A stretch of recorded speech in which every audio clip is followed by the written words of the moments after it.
రామగుండంలో ప్రజాస్వామ్యం కూని అవుతుందని ఎమ్మెల్యేకు చట్టాలు చుట్టాలైనవని రామగుండం మాజీ ఎమ్మెల్యే కోరుకంటి చందర్ విమర్శించారు. పెద్దపల్లి జిల్లా గోదావరి ఖనిలో ఆయన మీడియాతో మాట్లాడారు. పారిశ్రామిక ప్రాంత పూర్వ వైభవం పేర ఎమ్మెల్యే రాజ్ ఠాకూర్ కూల్చివేతలకు పాల్పడుతున్నారని ఆయన విమర్శించారు. ఎలాంటి ప్రణాళికలు లేకుండా ఎమ్మెల్యే అధికారాన్ని అడ్డుపెట్టుకుని వ్యాపారస్తులను ఇబ్బందులకు గురిచేస్తున్నారని ఆయన ధ్వజమెత్తారు. రోడ్డు వెడల్పు పేరుతో చిరు వ్యాపారస్తులకు ఉపాధి కరువైందని, ఆర్థిక ఇబ్బందులతో దయనీయ పరిస్థితి నెలకొందని చందర్ ఆవేదన వ్యక్తం చేశారు. నష్టపోయిన వ్యాపారస్తులకు పరిహారం చెల్లించాలని ఆయన డిమాండ్ చేశారు. బీఆర్ఎస్ హయాంలో అభివృద్ధి పరుగులు పెడితే కాంగ్రెస్ పాలనలో కూల్చివేతల పర్వం సాగుతుందని ఆయన అసహనం వ్యక్తం చేశారు. ఇప్పటికైనా రామగుండం ఎమ్మెల్యే రాజ్ ఠాకూర్ ప్రజా వ్యతిరేక విధానాలను మానుకోవాలని, లేని పక్షంలో సరైన సమయంలో ప్రజలు తగిన గుణపాఠం చెబుతారని చందర్ హెచ్చరించారు. శాసనసభ్యులు రాజ్ ఠాకూర్ మక్కన్ సింగ్ గారు వారికి ప్రజాస్వామ్యాన్ని కూని చేయడం మాత్రమే ఇలా తెలుస్తూ ఉన్నది. రామగుండంలో ప్రజాస్వామ్యం లేదు. ప్రశ్నిస్తే కేసులు, అడుగుతే కూల్చివేతలు. ఇలా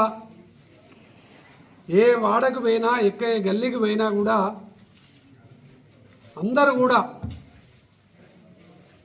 పైసా కూడబెట్టుకొని కట్టినటువంటి కట్టడాలన్నీ కూడా ఇలా కూల్చేస్తున్నారు. అక్కడ రేవంత్ రెడ్డి, ఇక్కడ మక్కన్ సింగ్ ఒకే ఆలోచనతోని నడుస్తుంది. రామగుండంలో మక్కన్ సింగ్కు చట్టాలని కూడా చుట్టాలైపోయినాయి. వాళ్ళు కట్టుకున్న తర్వాత మళ్ళీ ఒకడు వచ్చి కూలగొడతాడు. అసలు కట్టుకోమని చెప్పింది ఎవరు, కూలగొట్టేది ఎవరు అని మేము అడిగితే దానికి ఉల్టా మాట్లాడతారు. ఇట్లాంటి పాలనను నేపాల్లో చూసినాం. ప్రధానిని సైతమే దింపినటువంటి పరిస్థితి చూసినాం, చరిత్ర చూసినాం.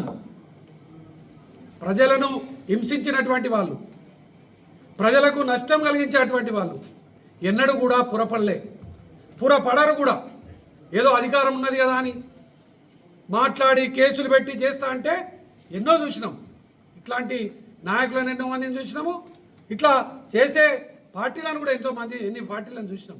తప్పకుండా ప్రజల నుంచి వెళ్ళి గుణపాఠం తప్పదు మీకు.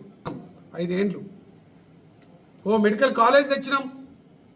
150 ఉండేటువంటి ఓపీ ఇలా 1500, 2500 మంది వస్తున్నారు. ఇలా ఇక్కడ చిరు వ్యాపారస్తులు, చిన్న వ్యాపారాలు చేసుకునేటువంటి వాళ్ళందరూ కూడా వలసపోయేటువంటి పరిస్థితి వచ్చిందంటే ఇలా ఈ పాలన ఎటువైపు పోతుందో ఒక్కసారి ప్రజలు అర్థం చేసుకోవాలి. ఇలా లక్ష్మీనగర్ పోతే ఎన్టీపీసీ, అన్నపూర్ణ కాలనీ,